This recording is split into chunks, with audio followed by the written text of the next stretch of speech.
Thanks so much for tuning into the trade setup. I'm Neeraj Shah, and it's the reason why this is a very interesting day of trade is because the indices are poised to probably correct a little bit, pull back a little bit, but there is enough and more stock specific action. Let's just try and dissect. And by the way, it's a day full of heavy news on the global front as well. So let's just try and put all of that into perspective. First, what the US markets did, and they pulled back. Nasdaq in particular had a very sharp crack lower on account of, yes, you guessed it right, rising yields. Yields came back, and therefore the markets corrected. And Nasdaq had a very steep fall in trade yesterday. Now, there's also this whole overarching view of what will happen on the trade front. I think there was a comment by one of the US officials that their attitude towards China could be cordial as well, could be adversarial as well. And all of this is happening because, amongst other reasons, the Chinese GDP, the Chinese share of GDP in the world is actually increasing, and the US is coming off. And as a result of which, this chart will tell you, right? I mean, this is the share of global GDP, and yeah, the established versus the emerging superpower, and that you can see how over the last couple of decades China has come back. Now, this is obviously the overarching worry in the US, and as a result of which you're seeing this happening, and the comments from the US side have been pretty witty and intelligent, if you will, with regards to how to handle China. Let's see how the trade war also unfolds. Would have a big bearing on the world markets. However, for today, I think the fact that the US markets came off should have painted a red picture in Asia. So most of the Asian indices should be in the red without a shadow of doubt. And the SGX Nifty should come up on your screen next. I would really be surprised if we have a big up day. I doubt it will happen. The start is expected to be about 1.5% lower. But just because this market has been the one which has been bought on all dips, that is what people will be watching out for, whether this gets bought into or no. Now, viewers, that's the trade setup for the day, right? Keep in mind, the US futures are trading with a bit of red as well. So you don't have the possibility of good news coming in later in the day. The only pickle is that yesterday the US futures were trading with green, and then we saw what happened. But let's get the trade setup up going. I would presume that if Reliance and the Bank Nifty stay strong, markets may not crack much from the levels that they start off. We are going to start off lower. From those levels, if Reliance holds fort, then it should be okay, because Reliance has been very strong, and two banks really haven't really come back with a bang in the last 3 days. So if banks and Reliance hold okay, you might not really have a deeper gash than what we already have. There was very strong long positioning seen in mid-cap IT stocks, but because Nasdaq had corrected, if indeed tech does come off, and globally the tech route could lead to some bit of volatility in mid-cap IT as well. I think the oil sensitives could be in play for this week if the output caps are not eased as expected. Now, reason I say this week, and there are 2 days left to this week, is because today the markets may react on some anticipation in the latter half of trade, and tomorrow the markets may react if indeed the OPEC meet has some substance to offer. Remember, if the output caps are not eased substantially, then there might be a spike in oil prices. There already was a bit of a spike yesterday, and therefore oil sensitives would be in play today, and they could be in play tomorrow. So you have to bear that in mind.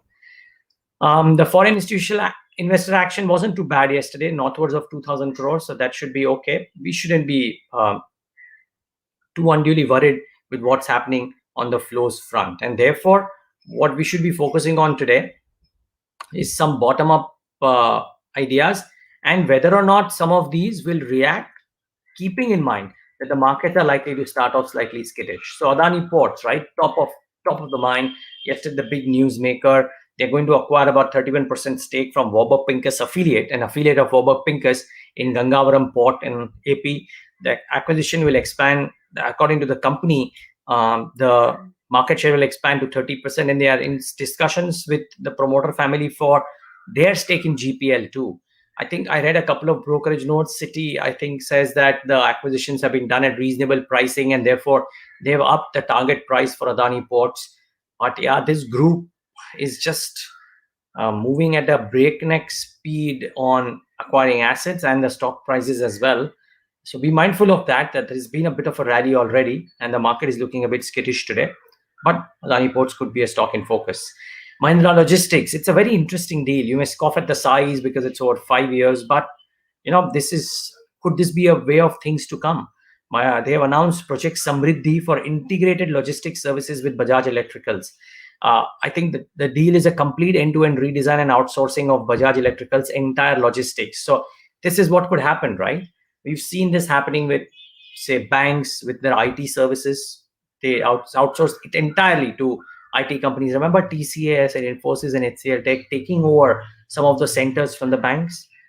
Yeah. And then chemical companies are doing that for global clients. Now, here's a large electrical company saying, I'm completely outsourcing my logistics decision, and they are giving it whole and soul to Mahindra Logistics. Keep in mind, viewers, that once I as a company have given off my entire logistics schemes to another vendor for 5 years, it might be very difficult to come back. And therefore, even if the pricing might be a bit lower than what the normal deals are, these deals tend to be long-term in nature, revenue accretive in nature, and revenue visibility providing in nature, which is what I think this does for Mahindra Logistics. And this may well be the first of the many to come, not just for Mahindra, but for other players too. So it's a very interesting thing that has been done. Should be interesting to see how analysts view this and what kind of valuations therefore get ascribed to companies if more such deals happen. But I would reckon Mahindra Logistics could be in play today.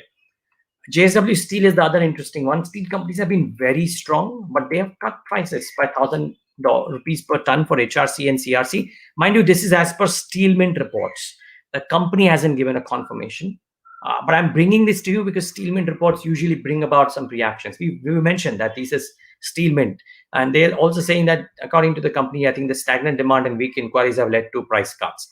Now, what we did from our end is we messaged the company, mailed the company, and asked them for a response to this, to which they said that they will come back with confirmations and official statements at about noon.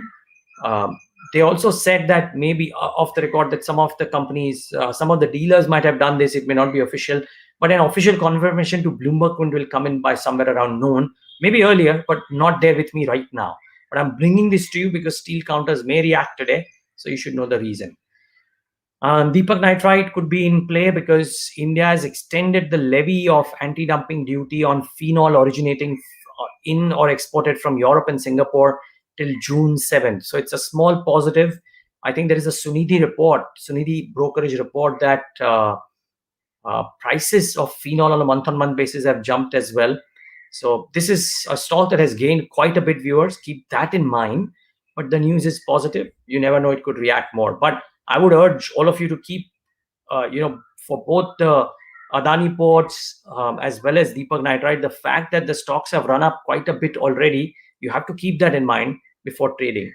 Lastly, Morgan Stanley's upgraded some of the PSU banks. So their top call remains State Bank of India, but they've upgraded stocks like BOB and PNB in particular. The price targets are about 10 to 15% higher from the current market price. Of course, the upgrade from the previous price to the current target price is nearly 35-40%, because the stocks were running ahead of their earlier targets. From the current market price of these stocks, the targets are about 10 to 15% higher, so you keep that at the back of your mind. However, lots of positive news flow, but the market may not play ball, so that's the interesting bit. Keep in mind, Jerome Powell speaks today at some Washington Post or Wall Street Journal forum, so that could be an interesting one. The OPEC announcement could well cause some flutters in the oil prices, so you have to bear that in mind as well, whether on the long or on the short side. So please keep that in mind. And of course, the non-farm payrolls from US come tomorrow, and that might impact yields. I'll talk about that in tomorrow's trade setup because it's an event for tomorrow, but it will be important, so keep that in mind. For today, focus on oil, focus on Jerome Powell's commentary, and keep in mind that the global markets are not looking all that positive, so be careful with your long positions. Stay safe, wear your masks, and thanks so much for tuning into the Trade Setup.